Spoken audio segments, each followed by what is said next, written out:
রাসূল সাল্লাল্লাহু আলাইহি ওয়াসাল্লাম জামাত সম্পর্কে বলছেন, আরে আমার সাহাবীদেরকে বলছে, সাহাবীরা লাকড়ি একত্রিত করো। সাহাবায়ে কেরাম লাকড়ি একত্রিত করছে। বলছে আসলে কি জন্য? যেই ঘরের পুরুষেরা মসজিদে জামাতে নামাজ পড়তে আসছে না, এই ঘরকে আমি পুড়িয়ে দেব। কত কঠিন কথা! কিন্তু ঘর পুড়াইছে না কি জন্য? সব আগুন লাকড়ি সব রেডি করছে। ঘর পুড়াইছে না কি জন্য? এজন্য ঘরের ভিতরে বাচ্চারা আছে, মহিলারা আছে। তাহলে মহিলা নামাজ পড়ে কোথায়? কোথায়? আর পুরুষ পড়ে কোথায়? ফিসাব পড়বে কোথায়? যে ফিসাব ঘরে ফতুয়া দেয় মুসলিম নামাজ পড়ে, এটা ভণ্ড ফি। থাকলে বলবো আমি, চ্যালেঞ্জ যদি গ্রহণ করে আমি বসবো ইনশাআল্লাহ। আল্লাহ বাঁচায় রাখলাম আমি। এখান থেকে বোঝা দরকার, আপনি যে ফির ধরছেন এটা কি ভালো ফির না বন্ড ফির? তার মাগরিবের জামাত নাই, তার এশারের জামাত নাই, খাওয়া আর ঘুম।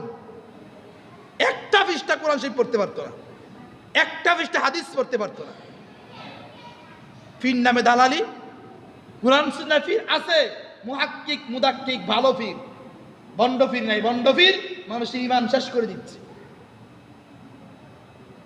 তো যেটা বলতেছিলাম ভাইয়া, এই আব্দুল মালিক সাহেব উনি বলছে ঈদে মেদুবি নাই, কোথাও নাই, কোরআন হাদিসের কোথাও নাই।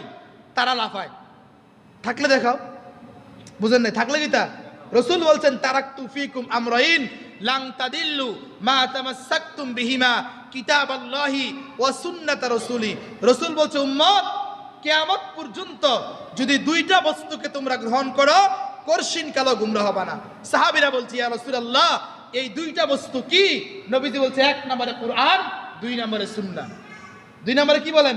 আরেক হাদিসে রাসূল বলছে মা আনা আলাইহি ওয়া আসহাবি, যে ব্যক্তি আমি রাসূলকে মানলো আর আমার সাহাবীদেরকে মানলো, সে আহলে সুন্নাত ওয়াল জামাতের অন্তর্ভুক্ত। কারে কারে মানলে বলেন? রাসূলকে মানলে, সাহাবীদেরকে মানলে। কোন সাহাবী ঈদ মিলাদুন পালন করছে?